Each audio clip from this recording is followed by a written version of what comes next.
Hello, welcome to the Cineverse, the universe of cinema, and I am your host लक्ष्य। तो पिछली class में हमने बात करी थी मास्किंग के बारे में और स्टेबलाइजेशन को यूज़ करने में। इस क्लास में हम बात करेंगे कि इफेक्ट्स पैनल क्या होता है, क्या क्या इफेक्ट्स हम यूज़ करते हैं और बाकी और। तो आइए शुरू करते हैं। जी हाँ, तो जैसा कि इस स्क्रीन से तो अब आप बिल्कुल अच्छे तरीके से वाकिफ़ हो ही चुके होंगे, यही चल रहा है तेरे से। तो अब यहाँ पर जैसा कि हम लोग देख सकते हैं कि जैसे कि मान लीजिए कि मैंने यहाँ पर एक कट मारा, इसे डिलीट करा, यहाँ से इसका स्टार्टिंग कट किया, डिलीट करा, और इन दोनों को बीच में रिपल डिलीट का ऑप्शन करके इनके गैप को हम कम कर सकते हैं। तो ठीक है। अब बेसिकली नॉर्मली जब भी आप वीडियो स्टार्ट करते हैं या प्रीमियर स्टार्ट करते हैं तो वो एडिटिंग वाले टूल बॉक्स के अंदर होता है। सो अगर आप पहले की क्लासेस ले रहे हैं तो उसके अंदर इतना ज़्यादा इसका यूज़ नहीं आता है, लेकिन जब आप स्टेबलाइजेशन यूज़ करेंगे तो उसके अंदर आप सीधे से ज़्यादा इफेक्ट्स में यहाँ पे क्लिक कर दीजिएगा तो आपका इफेक्ट्स पैनल यहाँ पे खुल जाएगा। ये इफ़ेक्ट्स कुछ हमें प्रीमियर की तरफ से मिले होते हैं जो कि हम यूज़ कर पाते हैं, जिसमें वीडियो इफ़ेक्ट्स आते हैं, वीडियो ट्रांजैक्शंस आते हैं। ऑडियो इफ़ेक्ट्स इतने हमारे बेसिकली यूज़ आते नहीं हैं, कुछ जब ऑडियो पे हम वर्क करते हैं तब आते हैं। अभी हम वीडियो की बात करते हैं, तो यहाँ पर हैं वीडियो इफ़ेक्ट्स। तो कुछ इफ़ेक्ट्स हैं जैसे कि, और हाँ, एक मेन इंपॉर्टेंट चीज़, वीडियो इफ़ेक्ट्स और वीडियो ट्रांजैक्शन के अंदर जो बेसिक फ़र्क है वो ये रहता है कि जो वीडियो इफ़ेक्ट है वो क्लिप के ऊपर डलता है। जैसे कि ये जो है ये हमारी वीडियो क्लिप है, और ये जो है इन दोनों के बीच का एरिया, ये इस इंटरकट के बीच के जो एरिया को यहाँ पर हमारा यूज़ होता है वीडियो ट्रांजिशन। जैसे कि मैं आपको बताऊं कि अगर मैं वीडियो ट्रांजिशन की बात करूं तो ये वीडियो यहाँ पे नॉर्मली ऐसा चल रहा है। अब एक जंप कट सा महसूस हुआ, पता चल रहा है, बड़ा अजीब लग रहा है। अब इसी पर ही अगर मैं यहाँ पर क्रॉस डिसॉल्व लगा दूँ, जो कि बेसिकली सबसे ज़्यादा यूज़ अगर कोई डिसॉल्व होता है तो वो क्रॉस डिसॉल्व ही यूज़ होता है, बहुत ही बेसिक सा है, सबसे ज़्यादा यूज़ में आता है। अब जैसे कि आप देखेंगे तो एक ईजी सा फेड होता हुआ सा, मर्ज होता हुआ सा एक इफेक्ट टाइप दिख गया, तो ये जो है ये ट्रांजिशंस कहलाते हैं। अब इसी के अंदर अगर मैं इफ़ेक्ट्स की बात करूं तो मैं जाऊंगा वीडियो इफ़ेक्ट्स के अंदर। यहाँ पर बहुत सारे आपको इफ़ेक्ट्स मिल जाएंगे, stylise, obsolete, noise and grain. मैं नॉर्मली से यूज़ करता हूँ इमेज कंट्रोल को। अब मैंने लिया ब्लैक एंड वाइट, मैंने ब्लैक एंड वाइट पूरी की पूरी उस पर पटका। तो अब जैसा कि आप देख सकते हैं कि जो हमारा वीडियो है, जो हमारा जो क्लिप था वो ब्लैक एंड वाइट हो चुका है। इसे हम थोड़ा बहुत अगर चाहें तो वही एनिमेशन का यूज़ करके इसको यूज़ कर सकते हैं कि मान लीजिए कि हमें पूरा का पूरा जो वीडियो है वो ब्लैक एंड वाइट चाहिए, और मतलब सिर्फ हमें एक particular part black and white में लेना है, बाकी पूरा वीडियो नॉर्मल चाहिए, तो आप ऐसे इसको मास्किंग, जैसे कि पिछली क्लास में मैंने बताया था आपको, सेम इसके अंदर भी मास्किंग करके आप इस तरह के कुछ इफेक्ट्स को यूज़ कर सकते हैं। सेम लास्ट क्लास की तरह ही किसी भी इफेक्ट्स को अगर हटाना है तो उस पर क्लिक कीजिए और डिलीट कीजिए, हो गया।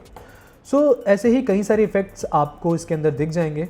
आप एक एक करके उन सबको यूज़ करके पता लगा सकते हैं कि किसका क्या यूज़ होता है, आप उन्हें कैसे अपने एडिटिंग स्किल्स के अंदर यूज़ कर सकते हैं, कैसे अपनी वीडियो को और बेहतर बना सकते हैं इफेक्ट्स और ट्रांजिशंस को यूज़ करके। मेजरली जो हमारे काम में आता है वो ट्रांजिशंस आते हैं, और ट्रांजिशंस के अंदर भी डिज़ोल्व आता है, जैसे कि जो क्रॉस डिज़ोल्व है मैंने आपको बताया कई बार आते हैं। अब एक जो डिज़ोल्व जो सबसे ज़्यादा यूज़ आता है वो आता है, जैसे कि आपने कई बार देखा होगा कि कोई वीडियो है जो पूरा का पूरा फेड इन होता है, ब्लैक आता है, दैन फिर दूसरा वीडियो ब्लैक स्टार्ट होता है, तो वो डिप टू ब्लैक करके एक ट्रांजिशन होता है जिसे हम डालते हैं। तो अब जैसे कि आप देखेंगे तो वीडियो एक प्रॉपर एंड हुआ और दूसरा वीडियो स्टार्ट हुआ। सेम इसी तरीके से बहुत अलग अलग तरीके के ट्रांजिशंस होते हैं जो कि इसी तरीके से काम में आते हैं। आप इसी तरीके से सभी को एक एक करके यूज़ करें और जानिए कि कौन सा ट्रांजिशन या कौन सा इफेक्ट कैसे काम में आता है, उसकी प्रैक्टिस कीजिए, जिससे कि आपको और ज़्यादा आपका हाथ साफ होगा और आपको पता चलेगा कि कैसी कैसी चीज़ें आप इसमें कर सकते हैं।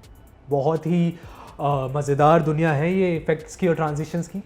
मुझे बिल्कुल यकीन है कि जब आप इसको देखेंगे, इसको ट्राई करेंगे तो बहुत मज़ा आएगा आपको। चलिए, तो ये तो हुई बात इफ़ेक्ट्स के बारे में। अब फिल्म के अंदर या किसी भी वीडियोस के अंदर एक जो मेन एलिमेंट होता है वो आता है टेक्सटिंग का।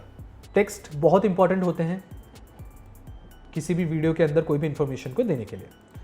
अब मेनली कैसे आप टेक्स्ट पे जा सकते हैं, सिंपल सी, आपको यहाँ पर ये टाइप टूल दिख रहा है, आप इस पर क्लिक करें, या फिर आप नॉर्मली टी भी टाइप कर सकते हैं, तो आप डायरेक्टली टाइप टूल पे आ जाएंगे।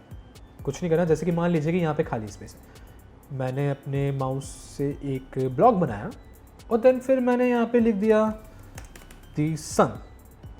अब एक तो ये तरीका है टेक्स्ट बनाने का, ये मैंने टेक्स्ट लिख दिया, ये यहाँ पर आ गया। अब आप देखेंगे कि आपके क्लिप के ऊपर एक ग्राफिक क्रिएट हो चुका है जो कि आपके टेक्स्ट का है।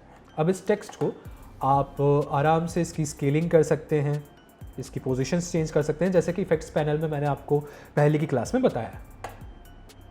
सेम इसके अंदर वही एंकर पॉइंट्स, रोटेशन, बाकी सब चीज़ें जो इफेक्ट्स कंट्रोल के अंदर आती है वो सब चीज़ें इसके अंदर यूज़ कर सकते हैं। एक और चीज़, अगर आप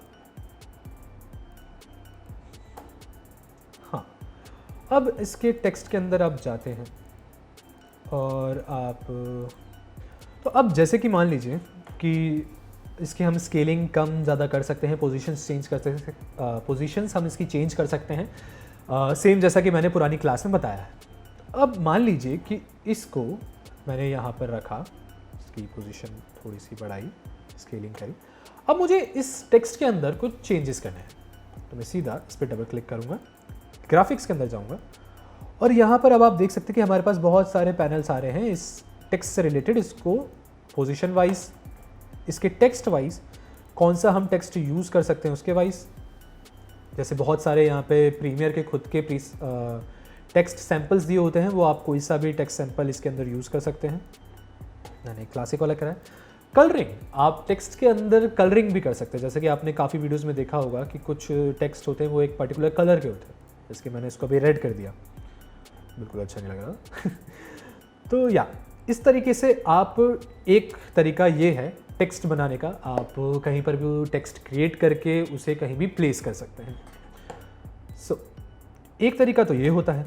दूसरा तरीका टेक्स्ट क्रिएट करने का जो होता है, जो थोड़ा सा मुझे कॉम्प्लिकेटेड भी लगता है, वो है आप विंडोज़ में जाइए, विंडोज़ पैनल के अंदर आपको टेक्स्ट का ऑप्शन दिखेगा, आप उस पर क्लिक कीजिए, यहाँ पे ऐड न्यू कैप्शन का आपको दिखेगा प्लस वाला साइन, वहाँ पे क्लिक कीजिए, यहाँ पे न्यू कैप्शंस आपको जो स्क्रीन पे भी दिख रहा है। अब आपको जो आपकी मर्ज़ी है वो टाइप कीजिए और देन फिर वो वहाँ पर मिल गया। अब पहले वाले में और इसके अंदर में एक छोटा सा डिफरेंस है। पहले वाले में भी आपको, पहले वाले के अंदर भी आपको एक ग्राफिक दिख रहा था, इसके अंदर भी एक ग्राफिक दिख रहा है, बट वो एक अपर लेवल पे आ रहा है। और जो पुराना वाला ग्राफिक था हमारा, वो रेड कलर का था, ये येलो कलर का। और इसकी बेसिकली ये सबटाइटल्स वाले जो होते हैं, जो थोड़े से क्रिएटिव टेक्स्ट वाले होते हैं, इनकी जो होती है वो एक अलग तरीके से लेयरिंग बन जाती है ऊपर। तो इसको भी अगर आपको चेंजेस करना है, कलर फिल करना है, सेम तरीका है, फॉन्ट्स वगैरह चेंज करने हैं, सारा सेम तरीका है। आप उस पर डबल क्लिक कीजिए, ग्राफिक्स के अंदर जाइए, वहाँ पर आपको सारी चीज़ें इसके अंदर दिख जाएगी। स्ट्रोक्स, आप अगर स्ट्रोक करते हैं तो इसके अंदर फिर पीछे से आपको जैसे कि कुछ आपको हाईलाइट सी दिखती हैं, शेडोज़ अगर आप बंद कर देते तो उनकी शेडो पड़ना कम हो जाती है। सेम इस तरह की बेसिक सी चीज़ें जो आप इसके अंदर ट्राई कर सकते हैं और एक्सप्लोर कर सकते हैं, अपनी वीडियोज़ को और बेहतर बना सकते हैं। जी हाँ, तो ये थी हमारी आज की क्लास, जिसके अंदर हमने जाना कि टेक्स्ट कैसे क्रिएट होते हैं और इफ़ेक्ट्स कंट्रोल क्या होते हैं, पैनल्स क्या होते हैं, इन सब के बारे में। उम्मीद करता हूँ आपको क्लास बहुत पसंद आई होगी। इसके अंदर बहुत सारी चीज़ें हैं जो कि आप एक्सप्लोर कर सकते हैं, तो प्रैक्टिस कीजिए। तब मिलते हैं अगली क्लास के अंदर।